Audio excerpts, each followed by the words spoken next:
Hello everyone, this is Jake from CINECALIBER. In today's video, I will be reviewing the new episode of The Boys, which is Season 4, Episode 7.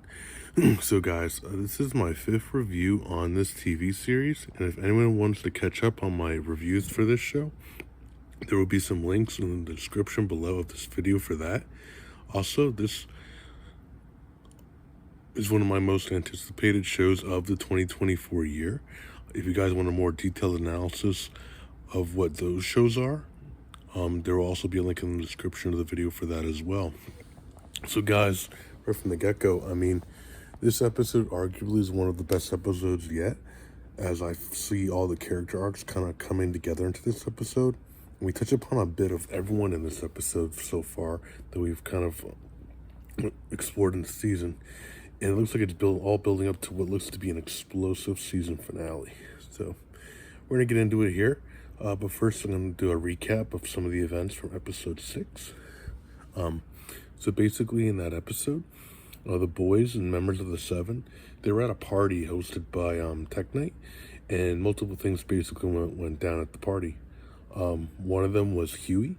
He was sexually tortured by Tech Knight, and Ashley being disguised as Web Weaver, so that was a bit hilarious, but also kind of gross.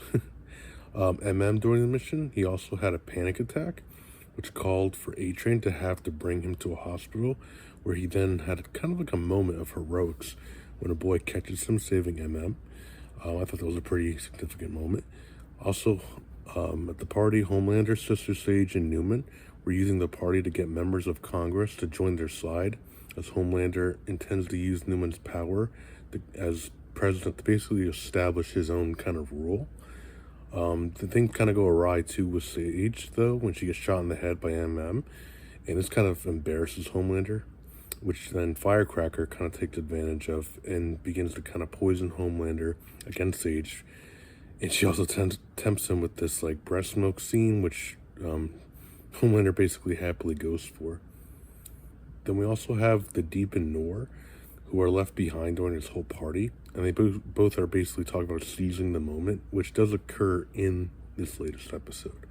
And then also, while this is all going down, Billy has been forcing Samir, who is Newman's, lover, to basically make more of the virus that can kill Soups. But through this episode, we learned that his protege, Joe Kessler, is actually just another hallucination, just like Rebecca, which to me is a reminiscent of a good versus evil mental dynamic going, most likely caused by whatever parasite is living inside of his body. And yeah, that was all recap for season 4, episode 6. Now we're going to get into the episode 7 review. So let's talk about what was a hit, the good. So this episode had a lot of character arcs, guys, and it all kind of came together, which sets up this explosive finale, and the continued character exploration this season has been quite impeccable. So basically, we're going to start with Butcher. He basically, again, has this good and evil mental battle happening within him, and it's most likely caused from the parasite that is growing inside of him. And I really liked in this episode how they kind of showed Butcher's progression to try and do right, but then also like having Kessler, whose hallucination basically push him to be that disgraceful Billy as we know he can be. And that hallucination is performed greatly by Jeffrey Dean Morgan. He's been doing a tremendous job with this. But the episode ends on an ambiguous note for Billy. We'll have to see what becomes of him ultimately. I also liked in this episode I think in this season, they've been treating Huey, who has been like the more humane aspect of the boys, with so much like bad. It's done tremendous work characterizing Huey, but he also has suffered so many heavy losses and trauma this season, which to me is going to either make or break that character. So we're going to have to see. But basically, Huey, in this season, he had to euthanize his father after his father was given Compound V, which caused him to go on this crazy murder spree. Then he was sexually assaulted when disguised as Web Weaver by Tech Knight and Ashley. And then at the end of this episode, he has sex with who he thinks is Starlight, but is actually just a shapeshifter who has been hired by Vought to assassinate the president amongst whatever other goal they have him going. But yeah, we'll get more into that a little bit later. But also, but yeah, this is gonna be, I feel like all this is gonna make or break Huey's character for the most part. So we're gonna have to see what becomes of him at the end. Also, we have who has another big episode here. He had an anxiety attack again in the last episode, as I stated, but he's starting to question if he can continue on. He ends up giving Billy leadership of the boys and even considers running away with his family, but A-Train is able to snap him out of it, which I thought was one of the best scripted scenes of the episode. And I want to go into A-Train now, who at this point, to me, has officially joined the fight against Vought with the boys. Out of all the characters in the show, I have to say his has been my favorite arc. He started out as such a despicable soup, but every season you can just see him regain redemption. And now he is basically at this point fully transformed into a better person. And the scene with really shows how far his character has come. And hopefully this doesn't bode the ending of the character, but that remains to be seen. But knowing this show, I don't know. I just got a bad feeling that A-Train, its time is numbered. We also explore a little bit more of Frenchie and Kimiko as they reunite in this episode. So basically, Billy gets Frenchie out of jail to help Samir cook the virus, since Frenchie has like bioengineering skills. We see a scene of dialogue between Kimiko and Frenchie, how all their emotional trauma this season has taken its toll on them, but then they both realize that they basically have each other to count on, and all their subplots for them, to me, was just used to strengthen their relationship. A lot of people didn't really like the subplots for them. They felt like it was filler, but I feel like it further characterizes them, and now it's all coming into like this one scene here, and I loved it. But basically, that all concludes with a scene where Frenchie has to kind of cut off Kimiko's leg because Samir injects the virus into her, and it's a brutal, intense scene. Typical boys' grotesque violence, so to say. That's everything on the boys' side of things, guys. I want to talk about the Vought side of things now.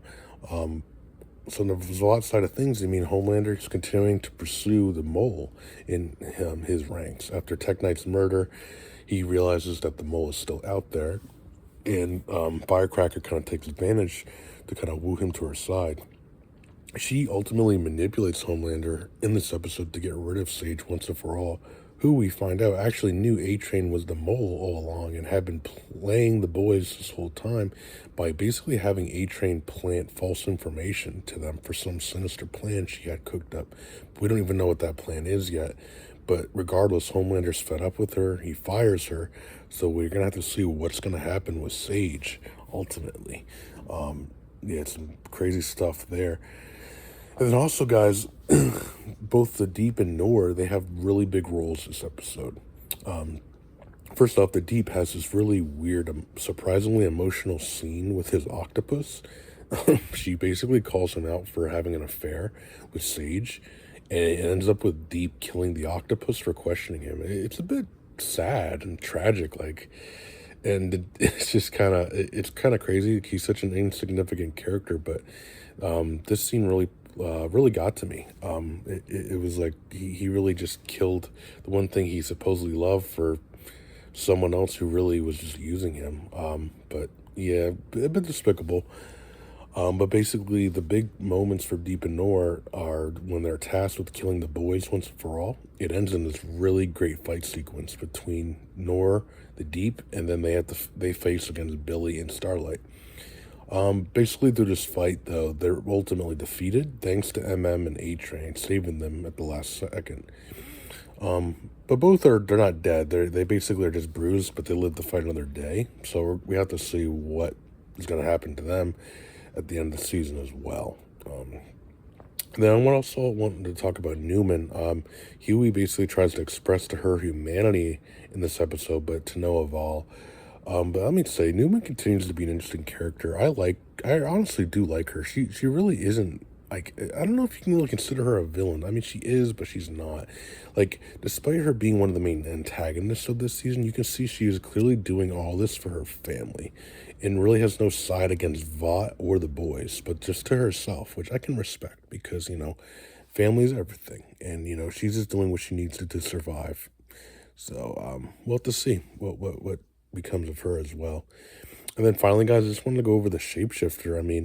This shapeshifter was hired to basically assassinate the president, and then we also get a brief encounter with them, which is kind of like a bloody sequence. But it all ends with the shapeshifter basically kidnapping Starlight to then take her place, and then that ends into the whole them tricking Huey into having sex with them to kind of just gain the evidence he has against Newman, which, I mean, that opens up a whole new dynamic, because now this could pose disasters, because Newman now would have nothing holding her back from killing them all, which we'll have to wait and see how that all plays out as well. But yeah, that was everything for me, guys. That was a hit. I'm gonna go over what was a miss in this episode, the bad. Really, I don't have a whole lot. This show's been pretty solid. The season's been pretty good. The only criticism I had for this episode was with Ryan's story arc. I don't know. It feels like they really haven't fleshed his character out enough to warrant these conflicts he has towards Vought. I mean, they only really gave us one episode where he seemed to kind of accept Homelander, and then all of a sudden he just kind of turns back. It just feels a bit unwarranted. I kind of wish they focused a little bit more on him to kind of like make it more believable. It just feels like his story has kind of been like the odd man out, so to say. But, we'll have to see. Maybe that'll change in this final season. Who knows? But that was everything that was a miss for me, guys. I'm going to go into the conclusion now. I mean, so this was a great penultimate episode, guys. I mean, this whole season, it's been heavy on plot. I'm sorry, it hasn't been heavy on plot progression or action, but there has been some truly great characterization arcs this season. And this episode, we get to see all these characterizations basically come together in one episode. With only one episode left, there's a lot to be desired, and I feel like this episode is like the beginning to what is going to be a final great chapter of The Boys. Even though we have one more episode, I feel like the next episode is truly the start of the end. Even though it's the final episode of this season, it feels like everything building up to that episode. And really, this next episode is what's going to kickstart whatever this final arc is. So I'm excited to see where they're going to go with it. But yeah, that is all I had for today, guys. I will review the season finale of The Boys Season 4 in a few days here. I'm very excited, and I hope to see you guys there. And with all that said and done, I would give this episode a current rating of a 4.5 out of 5. I loved it that much. It definitely is arguably one of the best episodes of the season. But yeah, guys, check it out if you can. And as always, please comment, like, and subscribe to the channel. This is Jake from CINECALIBER.